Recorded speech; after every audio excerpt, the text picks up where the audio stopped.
Okay. So should I go ahead and say hello, Lindsay? Not yet. Okay. You can go ahead and start now, though. All right. Well, welcome to the Normal Public Library on YouTube Live. This is Poetry is Normal Presents. This is our guest poet series supported by the Normal Public Library Foundation. We are so grateful to the foundation for this special programming. And tonight, Poetry is Normal presents Patricia Clark and Alice Friman. I have their books with my notes sticking out. I'm so glad to have them with us.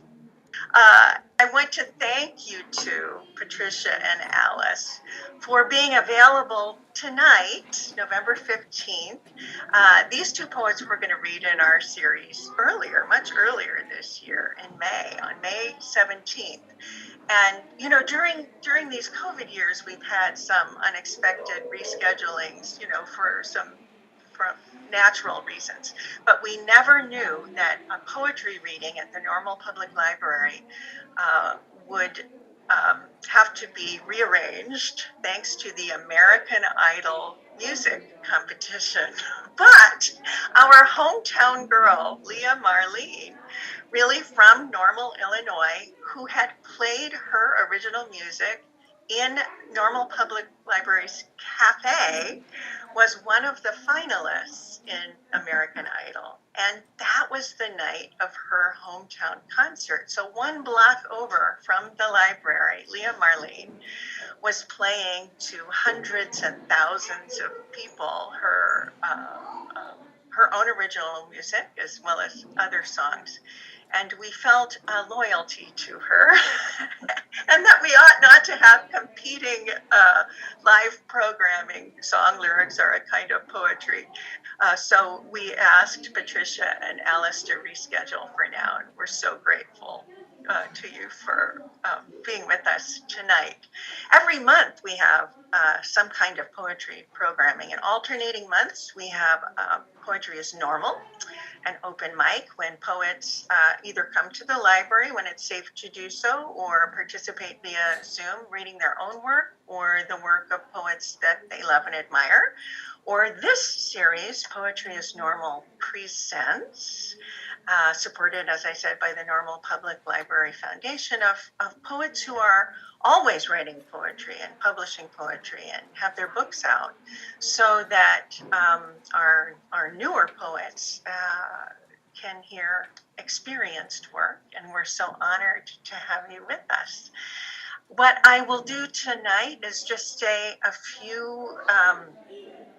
few brief things about both of our poets and let you know that you can find them at their websites, patriciaclark.com and alicefrymanpoet.com. So you can find out more about them and read more of their work there.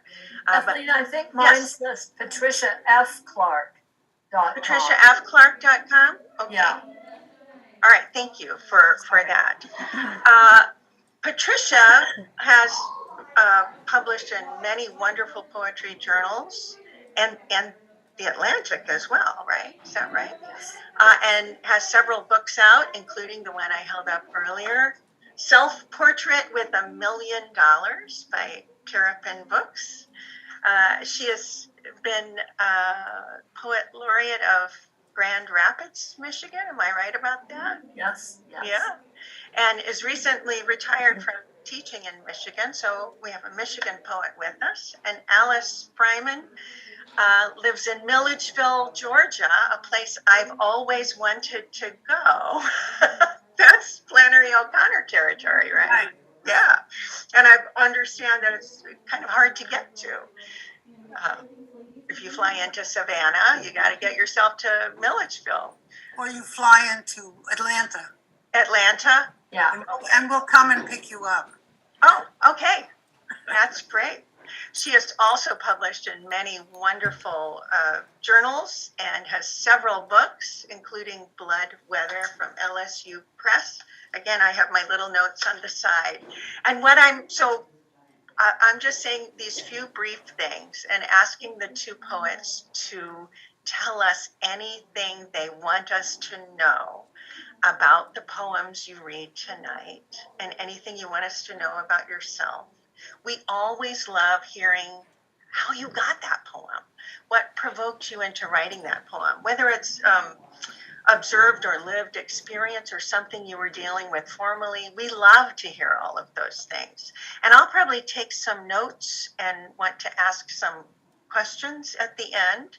And Lindsay will keep an eye on the YouTube chat box toward the end of the program and see if anybody has typed in comments or questions there. But you may discover that you have some questions for each other, or if you hear each other read and you realize after you've read, you have another poem you'd like to read in response or that relates to, just feel free to do that. I think, Patricia, are we starting with you tonight? Yes. Okay. All right. I'm going to turn it over to you and I will be quiet. And thank you, Patricia Clark, for being with us tonight. Thank you, Kathleen. I really appreciate it. And now we're going to go to the single screen view, or does that work that way? Automatically. I often tell people that one of the wonderful things, Kathleen, about coming to a live reading, same with it being on Zoom, is that we do tell you some of the secrets about our poems. And so I promise you'll get a few and by the end of my reading. And I'm going to read from 3 different books and then some new poems. And those are always the special treat, or should be the special treat. So I'll start with the title poem in my book, My Father on a Bicycle. And of course, where else does it start? Well, of course, it can start with the mother, but it also starts with the father. So this is My Father on a Bicycle. If you ever saw my father in shorts, you wouldn't forget his stick-thin legs, the knees knobby as windfall dwarf apples. And the only time I saw him ride a bike, Oak Street, I think, he pedaled no hands down the street to show me the stance. He wasn't a runner either, though he'd move at a quick trot when trouble came to our door, usually when the twins caught somebody's wrath. Once they set an oatgrass field on fire, and trucks came, red and furious, down the boulevard. Another time, after a morning of water-fat balloons lobbed at cars, the cops shadowed our porch. Our father was an ambler, a stroller, a tall stander. I can see him, heron alert, bareheaded, the waters of the Satsop or Nooksack, the cold Chehalis, up past his knees, casting a line among boulders, deadwood, and drop-offs. Deep moving water, his abiding friend. So that gives you a little picture. And maybe that's a good hint too that my roots are not in Michigan. They're really in the Pacific Northwest in Washington State. And it feels like I've spent a lot of my life away from Washington State with kind of a split vision in my mind, so that I'd be in Michigan on the freeway and I'd come around a curve and I'd think Mount Rainier will be right there. And it never was. It never was. So it was always 2 places, where I was and where I grew up. So this is a poem perhaps longing a little bit for that place. It's called Western Slope. And there used to be a drink you drank called Green River. And a fountain, you'd go to a fountain, you'd order a Green River. It was just a beautiful thing. Anyway, it's in here. Western Slope. A drink the color of malachite or jade. Green River from a shaped glass. The flexible straw. Long sip while you turned, swung, tapped your toes under the soda fountain bar. the walk down 56th Street to South Tacoma Avenue, allowance, coins, the public library, 5 and dime, gone, all gone. Fretted verdure, the splash of light through green into the front seat, and 2 ways to go up the hill, rutted, gravelly, and church roof steep, or the way where branches scratched the car and the blind corner, father letting you press the horn as your 3 sisters screamed and covered their ears. Water just off the shore where the bottom fell away, emerald, furred antique, aquamarine, and the jellyfish floated, a Medea head, yellow gold, big as a cabbage, tentacled, poisonous. The boat's motor kicked and the line snapped, pulling you up on skis, the wake rolling toward you, something alive. On the cliff we balanced in wind, 3 figures, 4, hands in coat pockets, then arms swinging back and up, so the coats became sails on that salt air, and down below through poison oak, the tangled no path to the bay, and we teetered there, letting the northwest gust buffet us, holding us there on the verge, balancing. Coming back green, evergreen, down through clouds, and the airplane flaps lowered with a shudder, jolt, as though anything could slow the shock. Father dead, the house sold, Mount Rainier, a chilly constant, touch golden in late sun, the whole western slope, a glacier field that never stayed in place. It seems like another part of my life is rivers and water that's not salt water, but just regular water. So this is a poem. I really kind of stole part of it from Monet, the painter, stole his title. And then part of it is the Grand River, which runs right near our house. So this is called Autumn on the Seine, Argenté. 2 banks, one golden, one green, and in the center, the town ahead, with a spire needling up, a puncture into clouds, and vague suggestions of industry, buildings, smoke, and noise. What I love along the bank are the skiffs drawn up, 5 or more at the golden side, the first boat, a bright russet, like a horizontal flame on water. The next 2, mauve, one a sailboat, one not. The ochre gold spills down from the cottonwoods, pouring under the hulls, entering the river with the same intensity of burning we see in life at its peak, or life with the flame threatening to go out. In a month, the trees will be masts, bare as the boats. The man we know, ill with a fatal brain tumor, will be gone. The Grand River, burnished with ochre and red as the Seine is, cooling air, hinting at winter's knives. One bank green in the painting, green going away, and the river placid, calm in the center of it, the flowing, never ceasing rhythm of moon, sun, the turning earth, pulling it outward, eternal, restless, to the maw of the sea.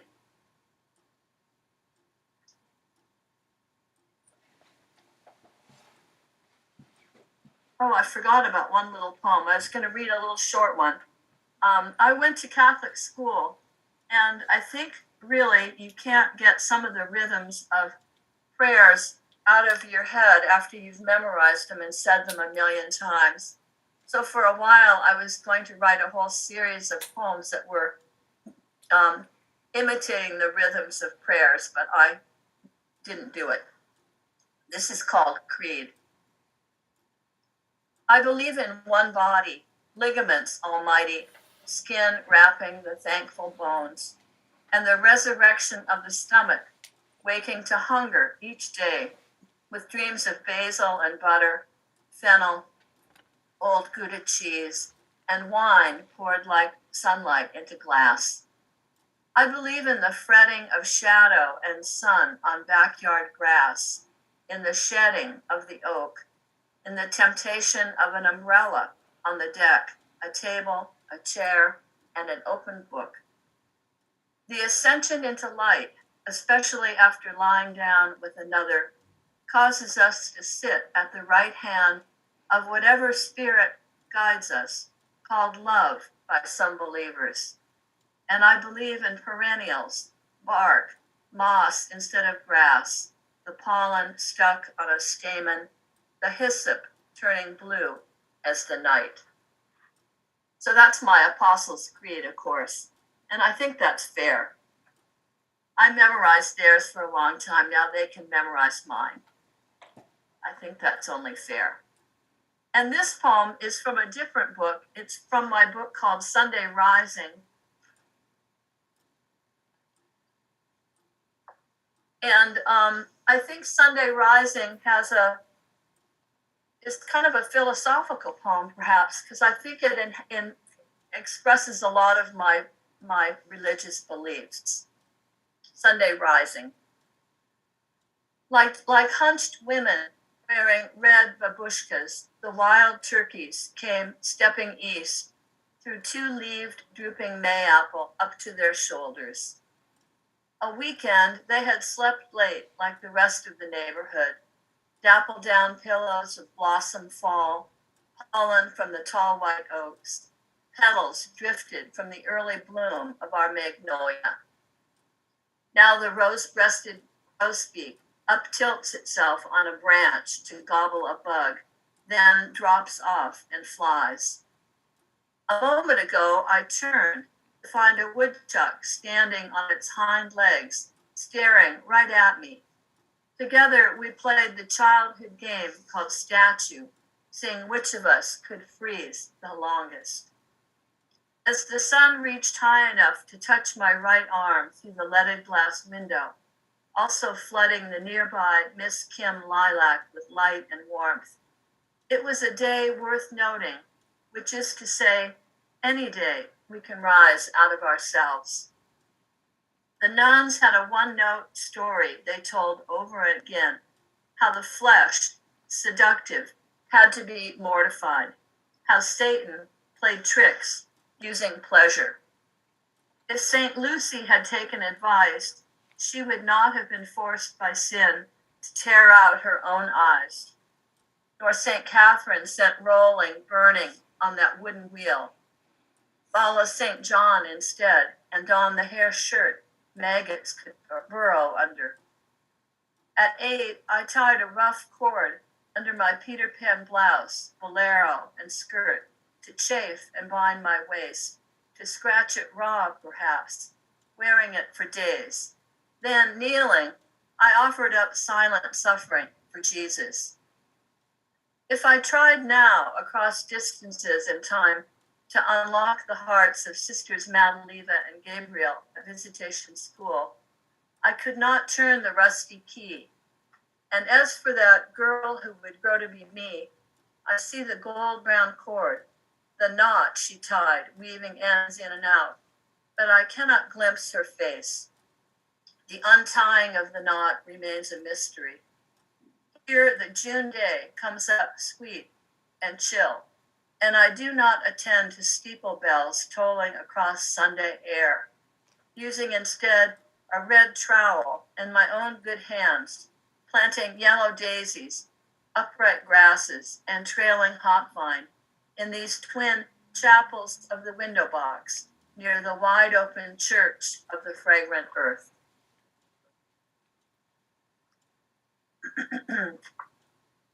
Sometimes I feel like I have to get back at certain things, and you probably can hear that. I do try to write true stories of things that happen, and this was a kind of a remarkable occurrence that started right in my refrigerator, and that's a good place for things to happen. I had bought a lot of arugula for a party and a special dish I was going to make. And so it's called Stowaway. in the arugula. A lighter green, almost yellow, than the notched leaves of the arugula, twist-tied in bunches, with 6 of them bound together in a plastic bag.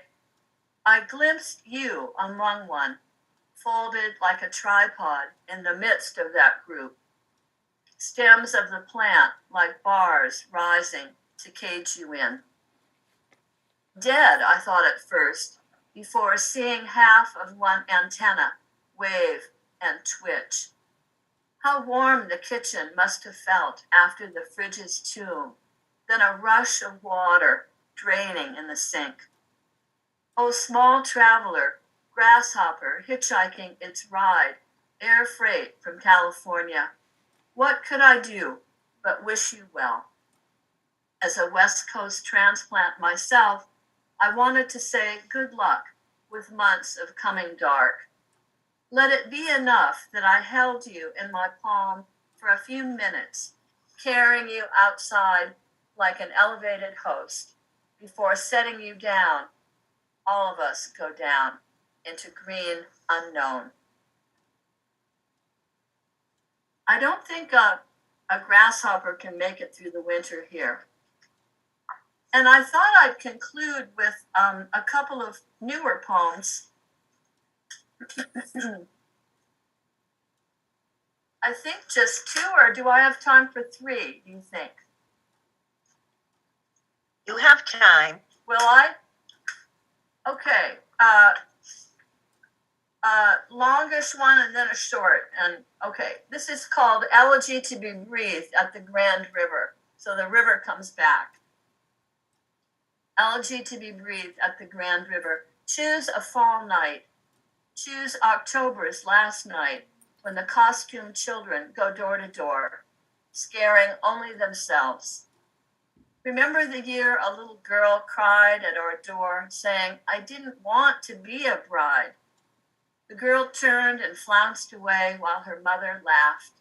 This elegy is for the girl. If you choose a good night, the ground will exhale along with the river, a shimmer of leaf shine, russet, maroon, amber, scarlet. Notice how those colors ripple in the water, inviting you in. No one swims in the river, but fishermen wade out there to the middle, avoiding sudden holes, hitching up hip boots, sliding felted boots along, feeling for stones. Elements of sorrow and goodbye are fitting for elegy. I'm going nowhere but home, holding the little girl's hand, trying to tell her I could be her mother. It's not going to work. The sass between them is bond and DNA. When I spit in the tube, mailed it in, my cousins proliferated like fruit flies. Who are they all? The family lines tangled up like mistaken birdsong. Is that a great horned owl or a boy hooing for an echo? A kingfisher or a maraca being shaken at the nearby Mexican restaurant. This elegy features refreshments, ghost food, and sweets for the journey. White cauliflower steamed and dipped in melted cheese, mashed potatoes and milk, a trout almondine covered in cream, chocolate mousse in ramekins, and an almond tart to end with. Take your sweet time. Let's wash it down with wine, as purple as dusk coming on, or as the bruise the girl's wrist shows from her mother's grip. I think this form I might have stolen from another poet, Jericho Brown, but I can't remember the details except that he started doing this kind of couplet thing, and I wrote one after his. So, and it's fitting for winter because it's called Polar Truth, and it's about Michigan. People in Michigan lift rakes, stroke their roofs. They do this in winter, a kind of polar truth. What they perform in winter, they call polar truth. We blame it on darkness, lack of sunlight. We blame it on the missing moon, a lack of sunlight. It causes friction, a tendency to fight. That friction, that roving tendency to fight, fills households like scallops of snow. Households of water, melted scallops of snow, like sand at the beach, drifts that move and blow. Like sand at the beach, drifts that move, and sand that stings when it hits skin. That sand stinging like a slap when it hits skin. People in winter lift rakes, stroke their roofs. People really do this, and they also get obsessed with getting big icicles off their roofs. And sometimes if you hit an icicle, it can hurt you, and people have been killed. So my philosophy is leave your roof alone. Do not rake it or knock the icicles down. So I'll end with this poem, a very new one. It's called You Can't Have Everything You Want. But you can have votives, unscented and white, enough to light one every day, just the same way you peel the clementine. You can have sweet ones, discarding the sour. You can have the dog, tricolored, rescued, the one who needs pills to stay calm, but who doesn't? You can have in October all the golden trees, mainly ash and oak. You can keep on learning French, each day lessons with a focus on home or work, art or sport. And you can dream of speaking it in France, though that may be a bit of a stretch. You can try Paris again, this time choosing the best arrondissement, one near museums, but you can't bring your friend back, the one who walked there. Remember the Pompidou and the salty oysters at lunch? She can't give an answer. Try somebody else. You can be grateful for birds, even ones you can't see. Today, the Savannah sparrow, American pipit, the pipit common on tundra. Why would it be here? You can celebrate the man with the painterly eye who helps you pick out plants. This purple ornamental cabbage, and what color mums? Choose the russet, the barely opened, the still to be beautiful. And pansies, white, purple, blue, and gold. You'll tuck them into a window box. You can't ensure they'll live past a hard frost, but no one can. You can cover them with plastic for the night. You can tuck in clumps of straw. Sometimes you can't fill the house with people the way you wanted, though you remember a night of snow, a birthday in December, cake and ice cream on dessert plates garlanded with flowers and bees.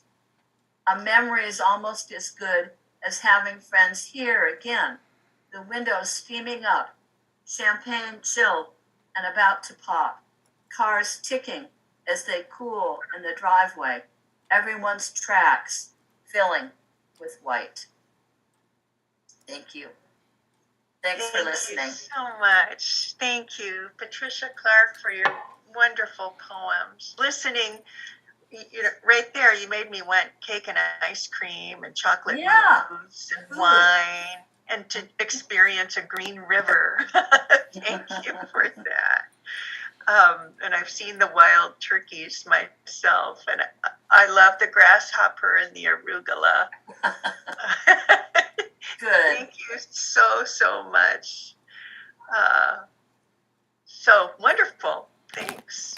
Alice, we'll turn to you now and let you tell us everything you want to tell us about your poems and yourself, and then we'll come back to both of you with any questions you might have for each other, or I might have, and we'll check in with Lindsay. I'm going to take notes, Alice. Okay, Alice Friman, it's all you. Patricia, that was wonderful. It really Thank was. you. It's always such a joy to listen to you. Okay, I also did come from where I'm sitting right now, which is in the middle of Georgia. As you can tell by the funny way I speak, I'm from New York City, and life is sure funny. Okay, I am going to read some poems from the latest book that came out in November of 2019, which was right when the pandemic began. So the book sort of fell through the cracks, I think. So I'm going to read some, and I'm going to begin by reading some about my family. From the Book of Accounts. I speak of work, how he'd come home coughing wet and loose in the chest from the Chesterfields, the hauling of bundles, how he'd stumble to the sofa, long underwear drooping at the seat, flop down, snoring before his head hit the armrest. 7 o'clock and blotto as a burnt-out bulb, while across the room far into the night, mother and I, for her sake, played cards, shuffled and dealt, shuffled and dealt. So much thin-lipped work it took to arrange and rearrange the hand she'd been given. So much work to have to pick up every morning the death card of hard labor that any cut deck eventually lays bare. All those hours of heavy lifting to gather, dole out, and try again. Draw and discard, amid grunts from the sofa, troubled dreams and fortunes shuffle. Night after night, the long march of deuces and kings, 3 of a kind, 4 of a kind, any kind, before she'd finally get up to shake his shoulder and walk him to bed, while I'd wait up for her to come back, sit down, and tally up the points.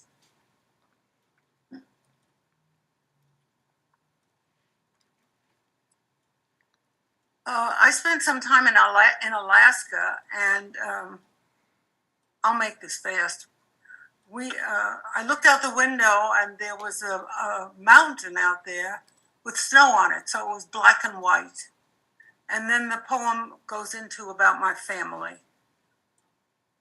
We used to go out fishing off the coast of Long Island. Mirage.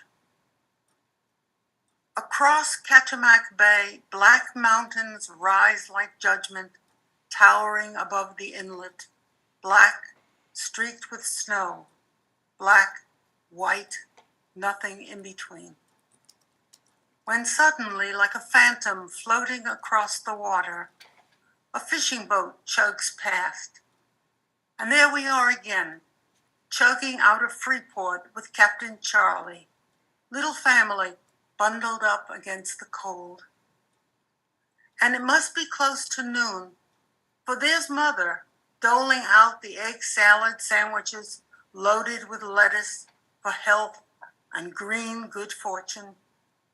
The bay, too, a green bounty, crowned by white flashes of gulls skimming low over the stern to eye what the wake churned up.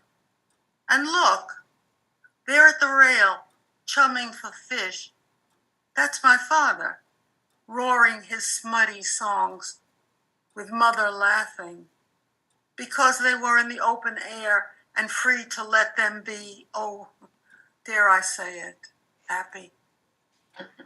What difference if the fluke or flounder weren't biting? For wasn't it fluke enough, their being at peace for just this once? On the scales of judgment, shouldn't that day, snatched from the angry current of the rest, count?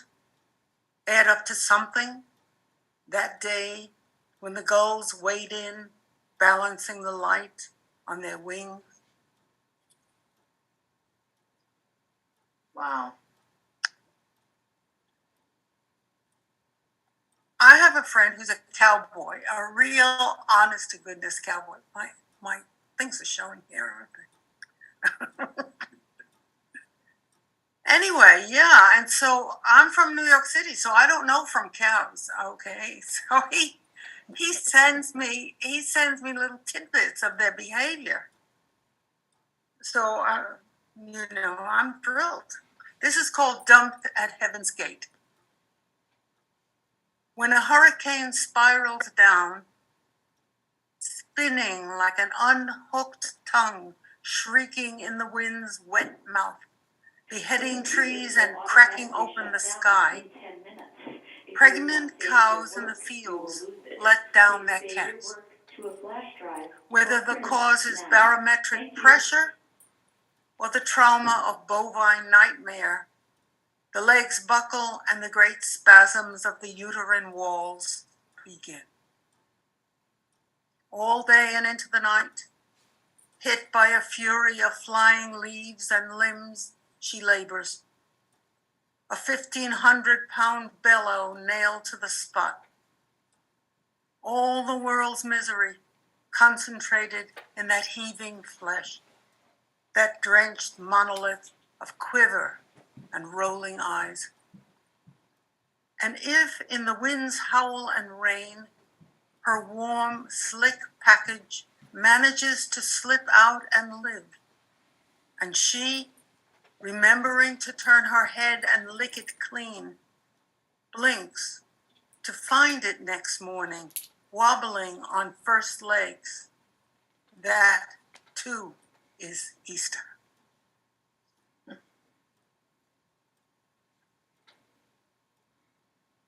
Well, my husband comes from Arkansas, which is very odd for a New York City girl like me, but, And these are two poems about the death of his mother, whose name was Daisy, and you all know the song Daisy, Daisy. And I was very, very fond of her. So after she died, he and I cleaned out her house, and my job was to empty her dresser drawers, especially the underwear drawer. It's called Asking Forgiveness for Bruce.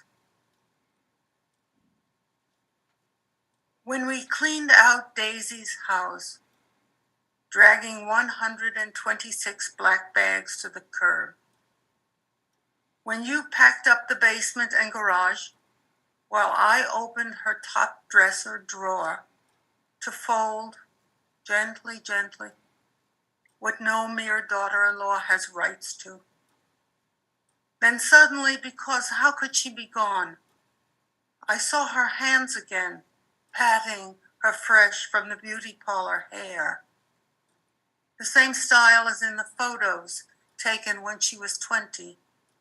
Photos found in a shoebox stuffed with letters from her Robert and the war.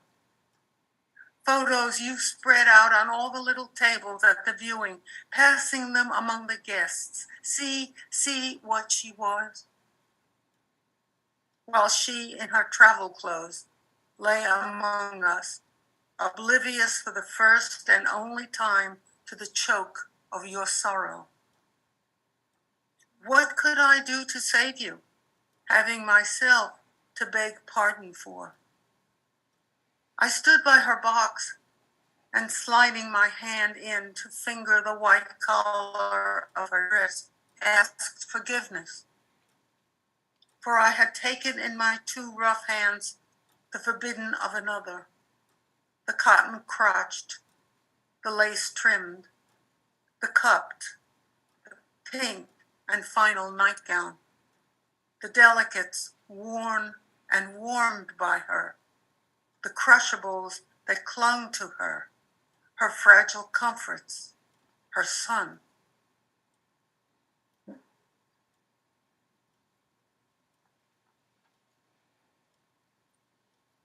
This is called All for the Love of You.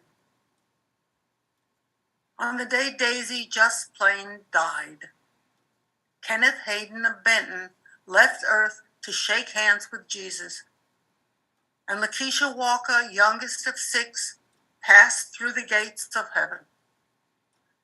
Whether angels sang, or if there were hugs, backslapping, or kisses on both cheeks a la Francais, I don't know. But I tell you, it was a great day here on earth for the Paradise Casket Company, who recorded record profits from all that fancy travel going on. But Daisy, she went sterling, unadulterated, her son holding her hand and singing her out. The song from America's old songbook for the oldest love story in the world, mother and child, Daisy and son. Never mind his 60 years and her 94. Never mind the platitudes about a long life well lived. It was mother and son all over again. Michelangelo's Pietà repeated. And if he could, gray hair, PhD and all, he'd have crawled into the cold marble of her lap, if only to be close to the womb he'd come from, that day, 60 years ago, when the two of them, laboring all night, rode the high hills of pain, she behind, he in front, head down and coming, the way he is now, pedaling hard into that first cold slap of morning.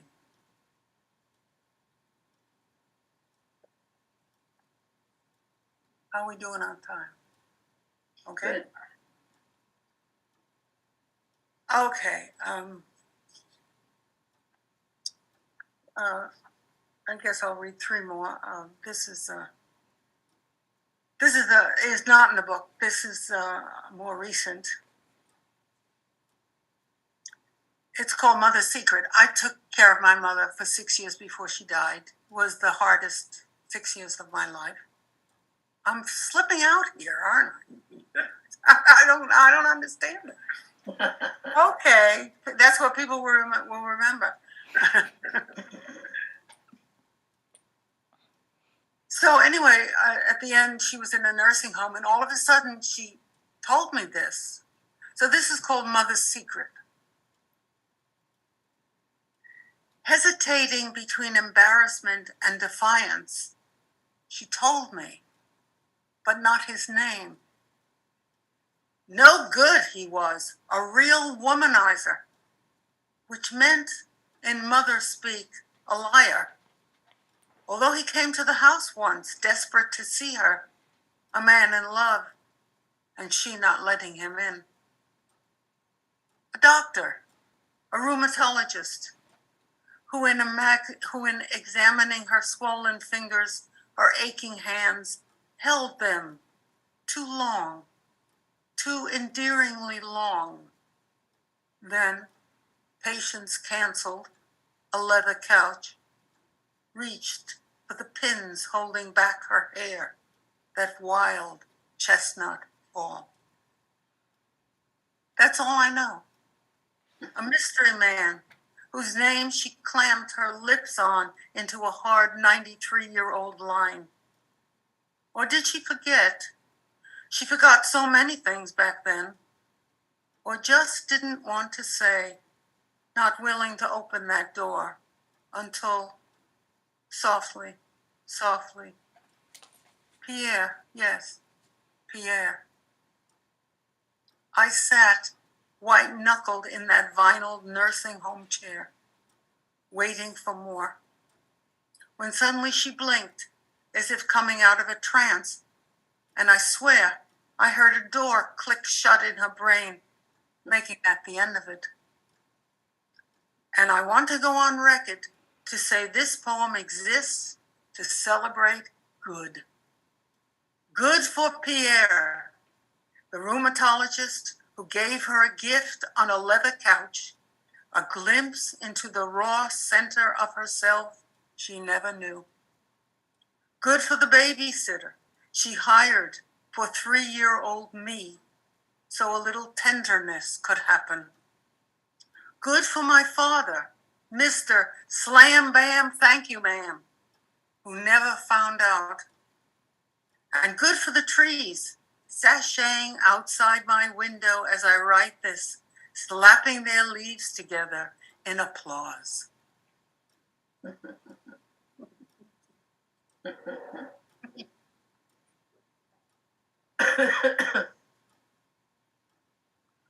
Okay, after my mother died, we took off on a trip to Eastern Europe and ended up visiting every Holocaust place imaginable that we could find.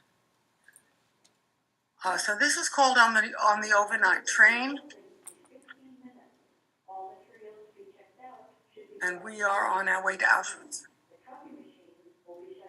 I remember an open window, my hair blown apart by a hot wind, and me itching to make love. We were headed east through Poland on the old cattle car tracks, glinting like teeth in the moonlight. And there I was acting like a 15-year-old boy, sexed up and oblivious. The train hurtled through the dark, shaking side to side, past sleeping towns where once in a while a spotlight from a passing depot lit up our silhouette. You were leery, the windows not dirty enough to hide us. And me playing Alice down the rabbit hole. Let's see where this path goes, tugging at your belt and laughing, wanting nothing but skin between us. That was the night of repeated visits, passport control banging on the door, guns drawn, checking papers, or so they said. Thugs headed by a dead-eyed woman with bruised lips, a pen, and a black book. How to explain away that night? My body operating on its own, divorced from history, the country surrounding us and the crimes committed there. I tell myself it was the wind and balmy velvet of the dark, or the little green pills the doctor gave me before we left home, pills so good you can't get them anymore.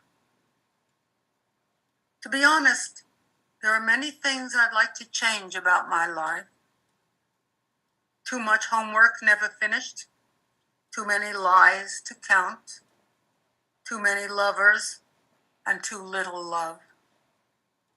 But that night, racing through the dark in a rattling car, filled with terror-stricken ghosts, and me, who but a trick of fate could have been, would have been among them.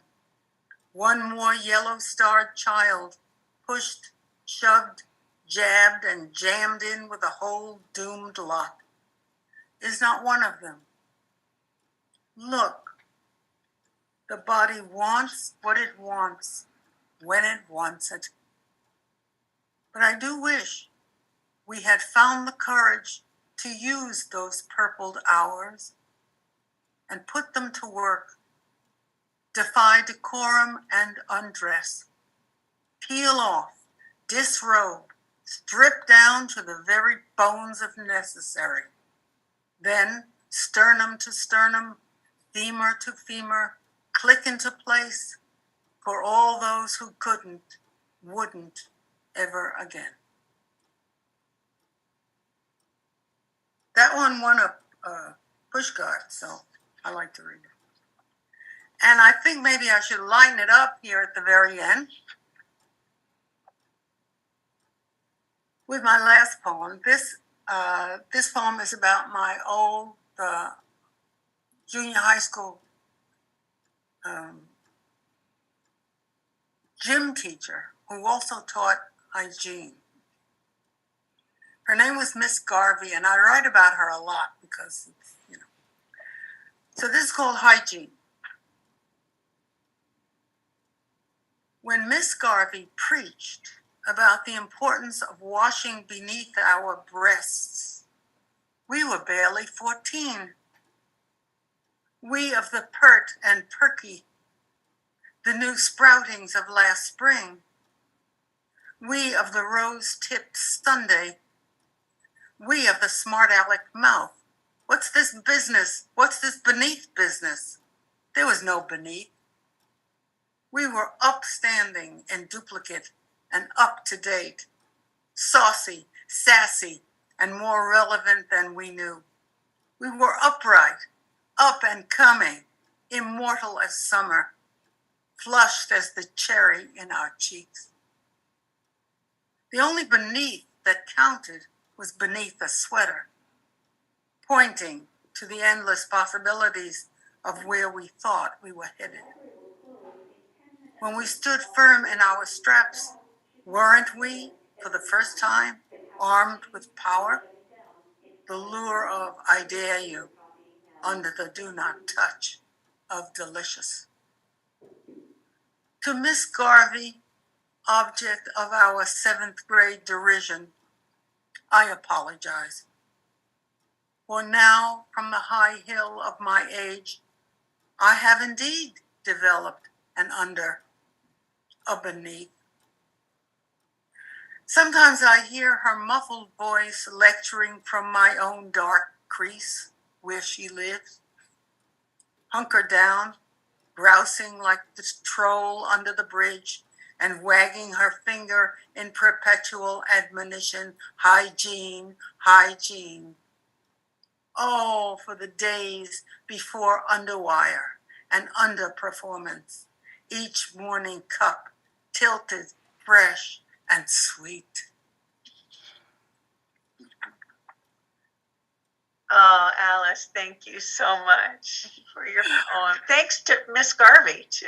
Yeah, right. Thanks to Miss Garvey. Right. Yeah, you had me laughing while muted. And thank you for the honesty and clarity of all the poems that came before. Just so wonderful, both of you. Patricia Clark, thank you for your poems. Why don't we go ahead and unmute yourself and let's find out if you have any questions or comments for each other. And when Lindsay checks back in, she can let us know whether there are any questions or comments from YouTube. I want to tell you, Alice, I was on the edge of my seat, white-knuckled, during Mother's Secret as well. Wow. And the trees sashaying their leaves out the window. Oh, yeah. Well, I didn't tell anybody in my family. You didn't tell them? To watch this because I don't know. They don't know any of that. Yeah. Well, they do now. Yeah. It's in that poem. It's too bad that family members aren't more curious about reading our poems because there's a lot of stuff in there that they. Right. But you know his name is Pierre. Couldn't you go on from there? I don't know what his. I made that one up. I don't know. You did. Okay. She didn't. That day she did say his name, and I can't remember what it was. His whole name or just his first name? name? just that first name. Yeah. But I don't remember what it was. Doesn't Alice do a good job with narration and building up to, she withholds certain info and keeps going. The underwear drawer, too. I think that's really... And I love that we saw a little lingerie tonight. Well, It's right in. It's perfect, Alice. Yay. Lindsay, do you have any questions or comments for us? Or anything from the chat that people are dying to know? Yes, so the chat just is that they love y'all and they're great to hear. It was great to hear from you both. So everybody's giving applause. Yay. That's what we have in the Can we chat. get to see that? Can you send us those names? Yes. Yeah. That would be fun. Patricia, I love. Well, I'm your fan, so. Yeah. But I love the little poem that you said. The little poem. The Creed one. Yeah. That's wonderful.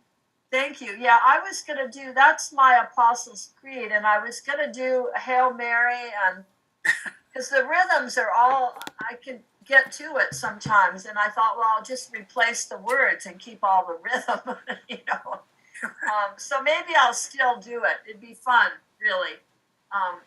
There was so much praying, so many rosaries.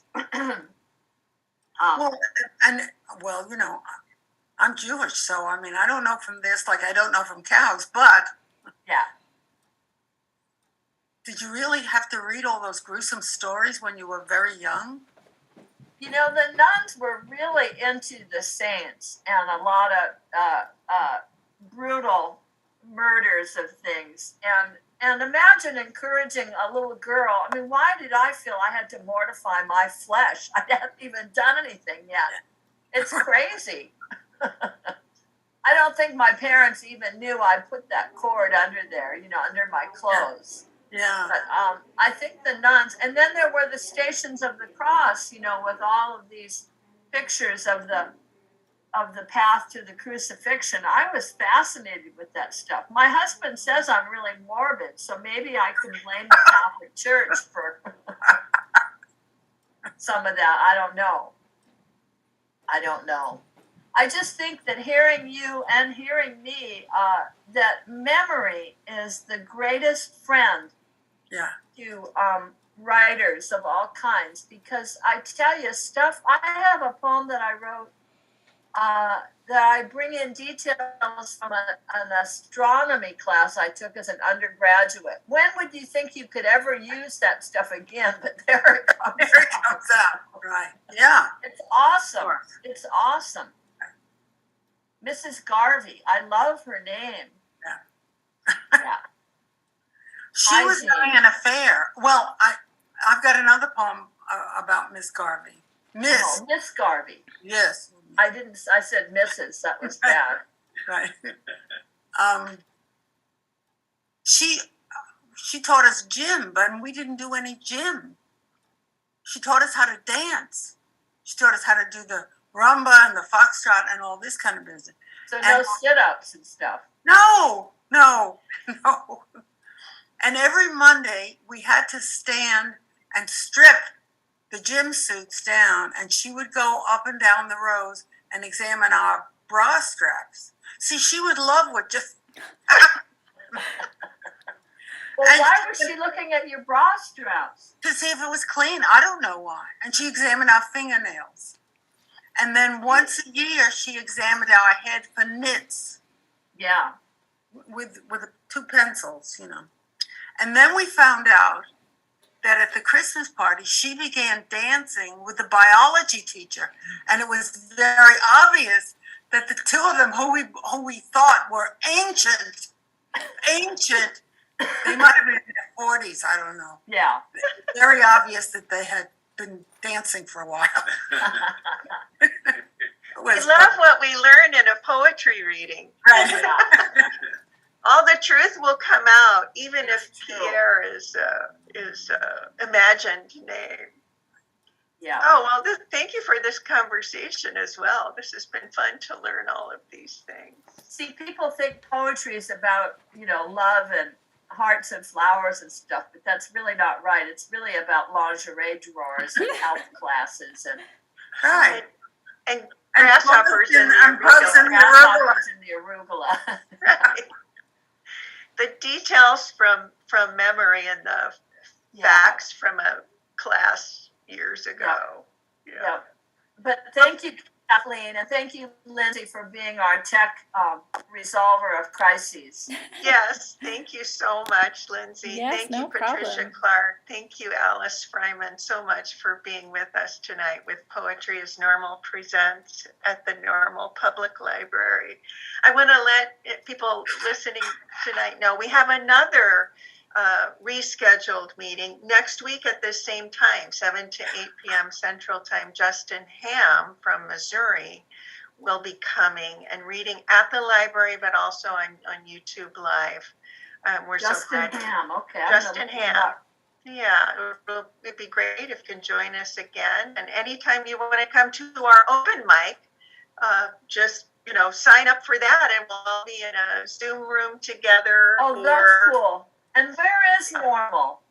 Normal is right in the middle of the state of Illinois in McLean County. Mm-hmm. It's twin cities with Bloomington, so Bloomington, Normal, Illinois, and it's named Normal because Illinois State Normal School was founded here. which Mhm. became Illinois State Normal University, which is now Illinois State University. Okay. So it's named for the kind of school that Yeah. was here. I bet there's a lot of jokes about that.